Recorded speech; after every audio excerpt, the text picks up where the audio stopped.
So I've been messing about with the electrics. Fortunately I haven't blown the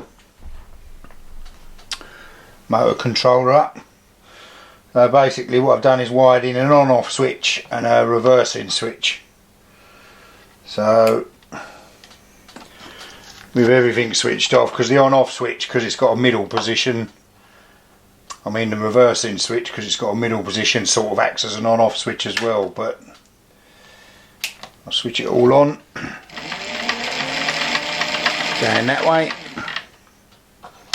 I'll reverse it, it goes that way.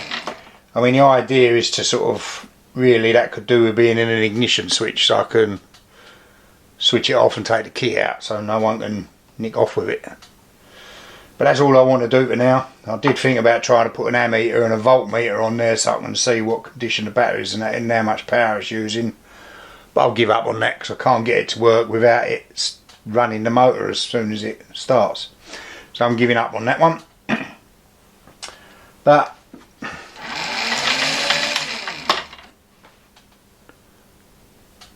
that's pretty much the electric sorted out. I just got to put this back on the buggy and get a board and that and mount these. These are temporary batteries. I don't think these will be big enough. I might take these as spare batteries just in case I have to limp home.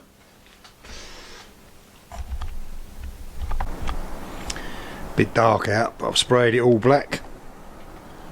Just got to put the wheel on and reassemble it all now. I'll just cut the switches out. Just I cut that bottom square switch out with this McAllister, don't know what you call these saws. That's the box it came in. My son-in-law bought it for me for helping him do something, and it is bloody brilliant. I've always poo-pooed these things. I think they're called some sort of reciprocating saw, but it is the nuts.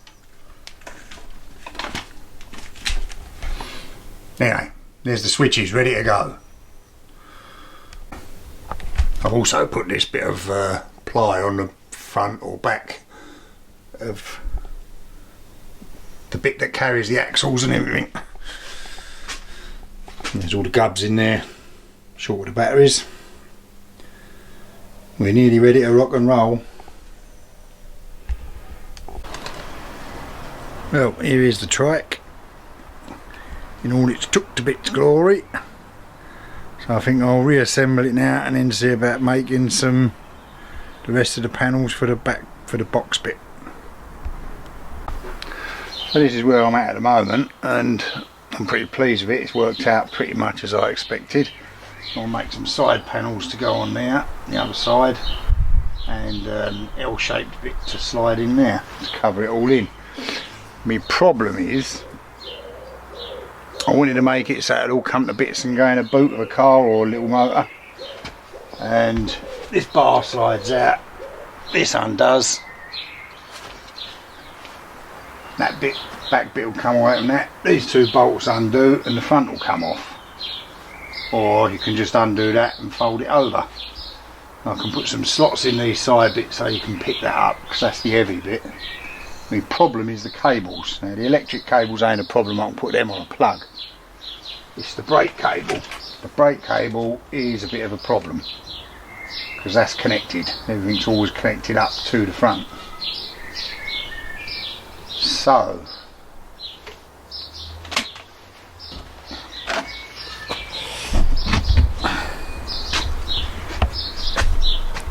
the handlebars are just held on with these two Allen nuts and bolts.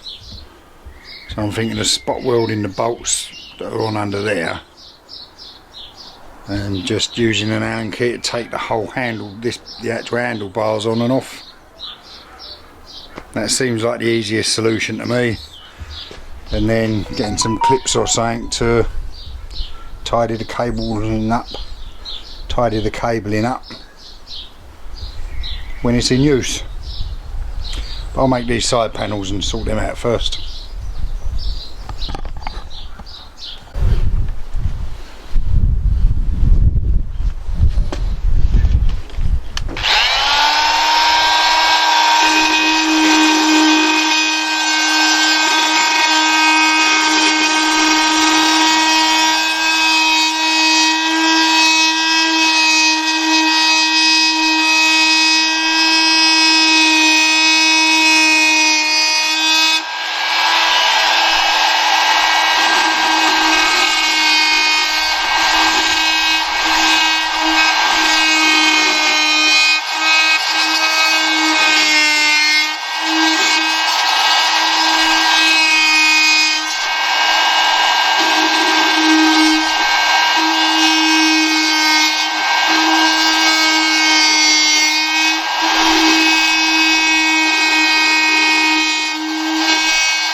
Well, so far so good. I've painted the box, put the little digital voltmeter in, got the on off switch and the reverse switch, and the box is just a plywood box with some corners, and it's just pulled off to reveal the gubbins. I may put a little stud in there with a wing nut on to hold it on the back. But now I need to think about some mudguards. So, mudguards. Now I know this don't look remotely like a set of mudguards, but it is curved. Now whether this is going to work, I don't know. Let's see.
Well, on the face of it, it's finished. I'm quite pleased with how them mudguards turned out.